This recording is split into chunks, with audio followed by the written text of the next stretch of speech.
mean, yeah, I don't know. Nobody asked me to make a video this week. I guess I kind of forgot. I was a little busy, but I mean, we've done barbarian, wizard.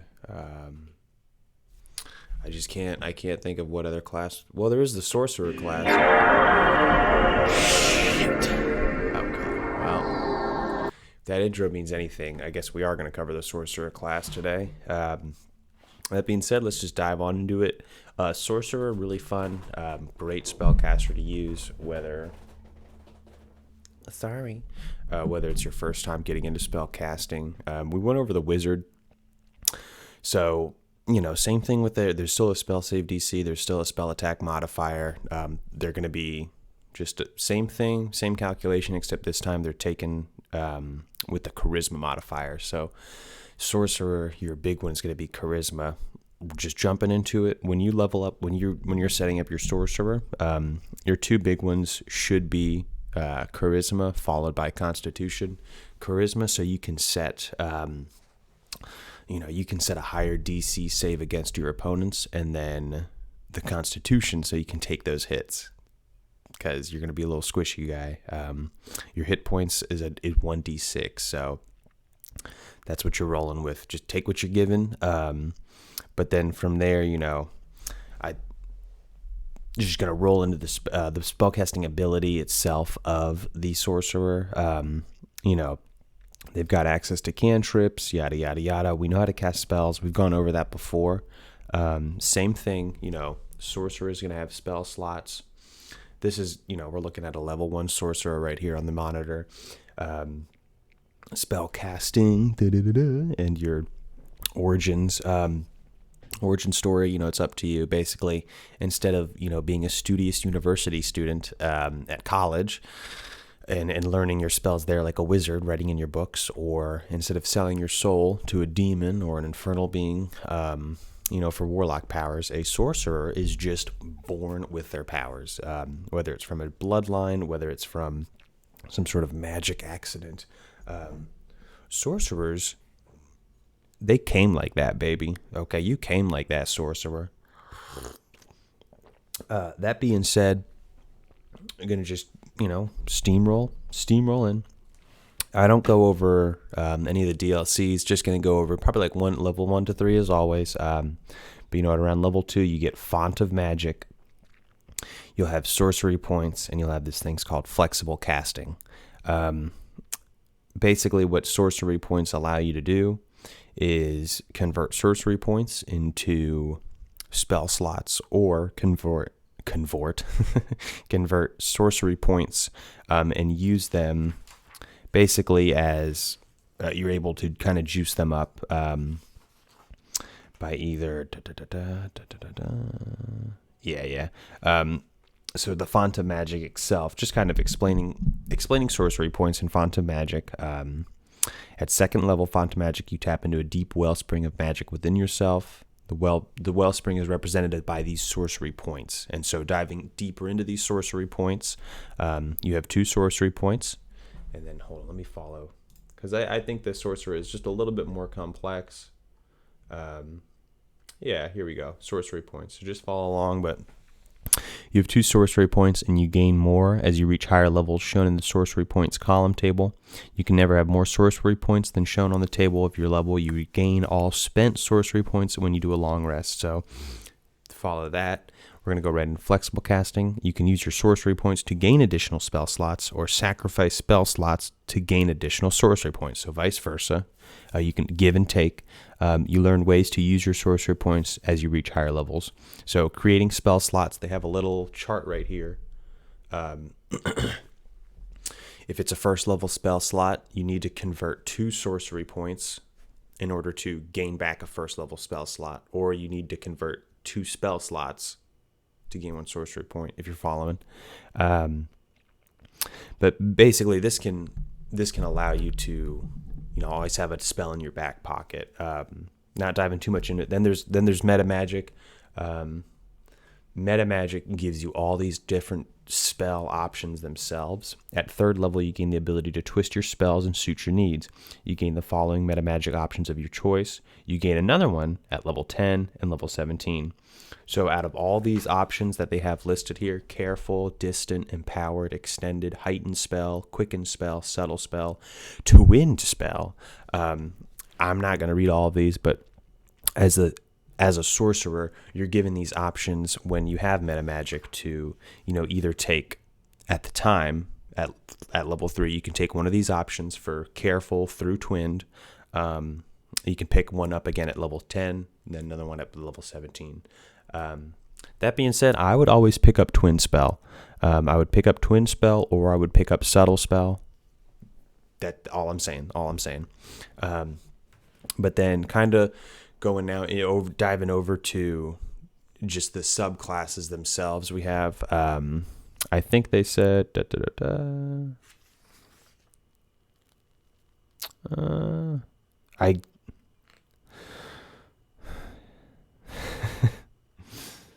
maybe I'm missing it somewhere, but assumingly so, you gain your subclass at, let me hop back here really quick. Oh no, too quick. Assumingly so. Okay, assuming the font of magic is the subclass, because it doesn't really say, or maybe I'm missing it somewhere, but there's Draconic Bloodline. I'm going to be honest, Draconic Bloodline, kind of lackluster. At level 14, you get dragon wings, but that's pretty cool. Basically, imagine that you can be, any race you want, but now you have like some dragonborn features. It's all right, but I would not recommend it. The big one I would recommend in the player's handbook, just, read it off. It's wild magic. It's going to be on page 103 of your player's handbook. That being said, I'm going to pull up wild magic. Yeah. Okay, so Sorcerer's Origins would be your Sorcerer's Origins would be the subclass. I gotcha. And then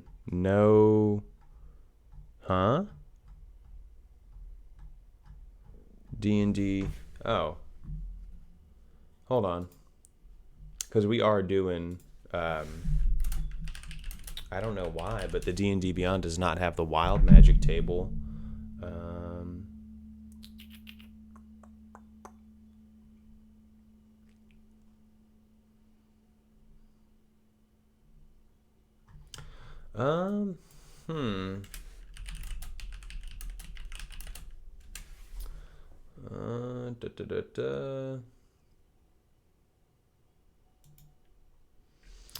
I don't see a good, okay, yeah, here we go. Okay, cool. Sorry about that. So, just as it says right here, Wild Magic Surge. Okay, cool. Okay, so wild magic itself, your initiate magic comes from the forces of chaos that underline the order of creation. Your might has endured the exposure to raw magic, perhaps through a planar portal leading to limbo, the elemental planes, or the far realm. Perhaps you were blessed by a fae or being marked by a demon, or your magic could be a fluke of your birth, with no apparent cause. However it came to be, this magic churns within you, waiting for an outlet. Bing, bing, bing. This is the big one. Write this down at 840. Starting when you choose this origin at level 1, your spellcasting can unleash surges of untamed magic. Right here. Okay? Right here. Once per turn. This is the big one. I want you to read this. This is the big one. Once per turn, the DM can have you roll a d20 immediately after you cast a sorcerer spell of first level or higher. Okay? So if you cast a sorcerer spell of first level or higher, if you roll a 1, so if you roll that d20 and you roll a 1 after I ask you to roll, then you roll on the wild magic surge table to create a magical effect. So, again, if you cast a sorcerer spell, DM immediately says, roll wild magic surge table. You roll a d20.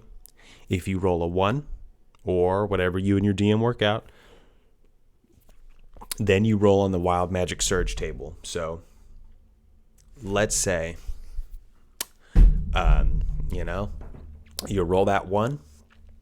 You roll your 100 percentile die, your 2 little 10s.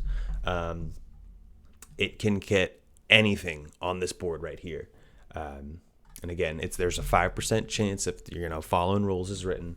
But there are, let's say you roll an 81 and 82, you can take an additional action immediately. That's pretty awesome.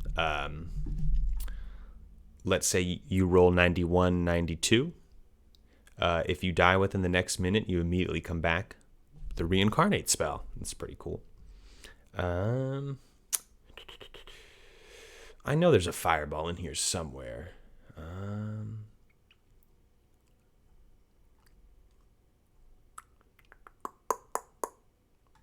Nah, I'm looking for fireball. Oh. No. Wow. Oh, yeah. So 0 through 7. Hopefully you can see this. Yeah, 0 through 7. You cast Fireball at 3rd level you're centered on yourself. So that's a 20-foot sphere. You're just shooting Fireball out. So Wild Magic can get crazy. It can also get fun too. There's another, Wild Magic also has some other stuff as well. Tides of Chaos. Starting at 1st level, you can manipulate the forces of chance and chaos to gain advantage on one attack roll, ability check, or saving throw. Once you do, you must finish a long rest before you can use this feature again. Anytime you regain the use of this feature, the DM can have you roll on the Magic Surge table immediately after you cast a Sorcerer spell, 1st or higher. Then you regain that feature. That being said, reading the Sorcerer just a little bit, and then kind of checking out, because we will go back here to their spell slots. We're like, no, go back to the spell slots. This is probably one of the longest. Yeah, because they're a little bit more complex. But, I mean, as you can see right here, at 1st level, they already have 4 cantrips, they have 4 cantrips, they have 2 sorcerer spells, and they have 2 1st level spells, right? So level 2, 4 cantrips, 3 sorcerer spells, 3 1st level. Level 3, you get your meta magic feature. You go 4 cantrips still, 4. Now you've upgraded. Now you've got 4 sorcerer spell slots. You've got 4 1st level, and you've got 2 2nd level. So I think the sorcerer is definitely something to be messed with. You can definitely cheese it. If you try really hard, if you try to min-max your character, highly recommend it. I know with sorcery points and a warlock, there's stuff called coffee lock. I'm not going to get into that. There is way better D&D reviewers and YouTubers that go more in depth to coffee lock. But essentially, as a warlock / multi-class sorcerer, you can potentially, with warlock and sorcerer points, just continue somehow to constantly burn them, but then constantly keep them alive. So, if you want to break the game and break your DM spirit, then yeah, play coffee lock. But I highly recommend just playing the sorcerer, just because they have a different origin than I studied at the university. The sorcerer is up to you. So the cool thing about a sorcerer, especially for wild magic or it's figuring out your story, your backstory, how you came into contact with those powers, whether it was good, whether it was bad, whether it was completely neutral, but what was your origin story? And I think figuring, piecing together your origin story as a sorcerer, or, trying to figure out your story, or diving deeper into, what can I do with these powers? How can I help? How can I hurt?